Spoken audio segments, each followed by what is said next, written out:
So, what's next? I'm not gonna spill all the beans right now.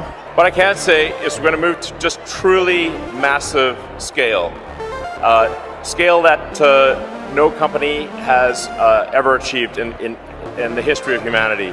What does this mean for our future products? We're confident that long term we can design and manufacture a compelling $25,000 electric vehicle. You don't remember this from Battery Day? Tesla's going to make a $25,000 car using LFP batteries. This is probably the car that they were talking about. No, I remember that, but I mean, have they even started working on this fabled car yet? Yes. Last summer, Tesla took design submissions for its Chinese-made small EV, and they even hired people last year. On January 2nd, Tesla announced that they'll be unveiling a bunch of different things on March 1st, which is in about a week. And one of those things is this Generation 3 platform. For those of you that are not familiar, just this Generation 3 platform is assumed to be this cheaper compact car, electric vehicle from Tesla that's going to cost somewhere around $25,000 for the consumer to purchase.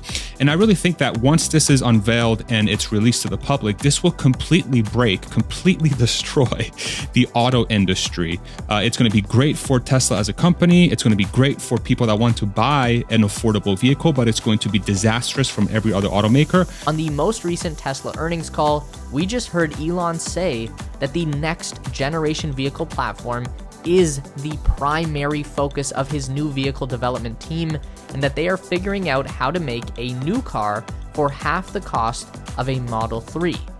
But I mean, I think that it is possible for Tesla to make a $25,000 car.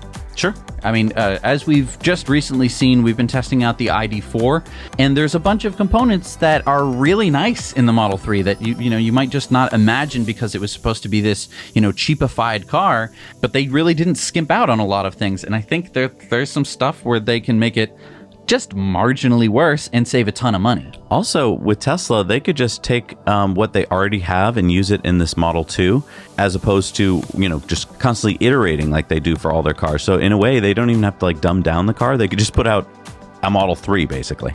And then the Model 3 will continue to move past it, and this will become, the Model 2. And there's been some other speculation that maybe they could just mega cast the whole thing.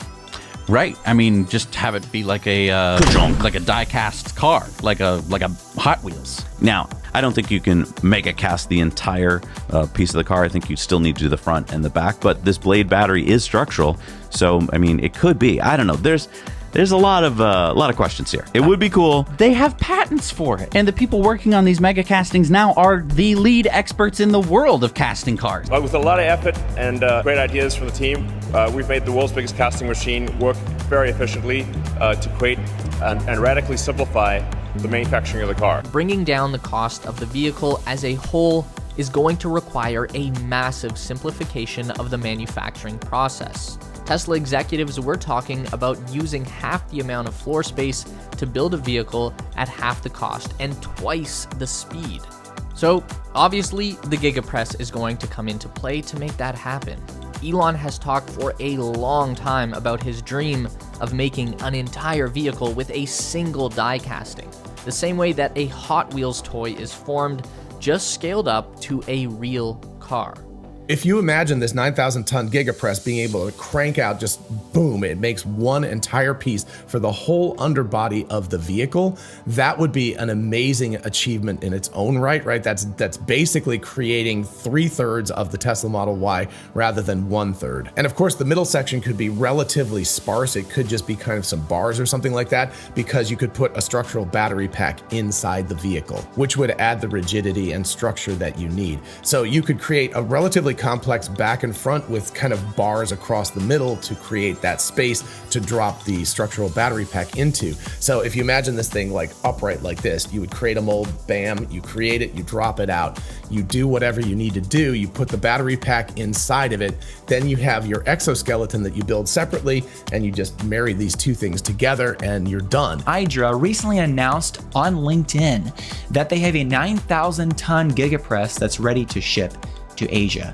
Now, while this announcement did not specifically mention Tesla by name, since as far as we know, Tesla is the only company that is actually using this large of a Gigapress, it seems very unlikely that it's for another company. So I believe very strongly that this is going to Gigafactory Shanghai, and that this particular unit will be used to make the compact Tesla coming up in the near future. I discussed how I thought that Shanghai would be the place that they would start building the Model 2, and then this hypothetical factory in Mexico would be the next stage. So they'd have one in China first, and then they would build one in Mexico as well. But China is the perfect place to build a vehicle like this. The labor costs are relatively low. They've got really good supply chain, all of that kind of stuff. And if they can build this car for, I mean, gosh, we could be looking at $15,000 to $20,000 to build this car at this point. If they can do it this way, if this actually works, they could be looking at something like that for the speed of being able to build these vehicles,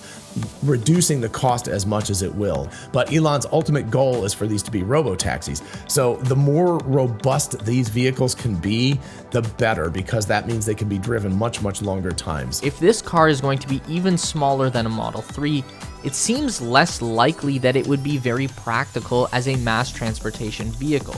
It certainly might have a part to play, but a true robotaxi network is going to require a large, high-occupancy vehicle that makes for a very easy onloading and offloading of a wide variety of people and things.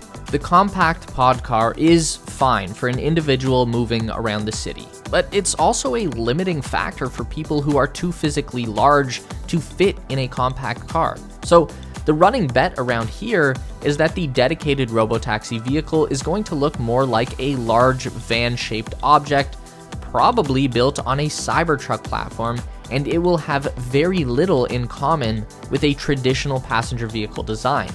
If Tesla are at a $25,000 price point, demand will be there.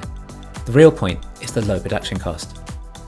It's hard to just throw a number out there, but if Tesla are planning on ramping the Model Y production to around 1 million or so just in the US, then a car that is under half the cost should be in the millions, perhaps 3 or 4 million a year. When the price points get lower, the demand becomes exponentially larger. And so take this running list and you tell me if this is compelling as a customer. If Tesla were to release a compact $25,000 car at some point into the future, say in the next 2 to 3 years, that it would cost, just based on the math we did, $250 a month with zero down. It would have access to a supercharger network that's best in class.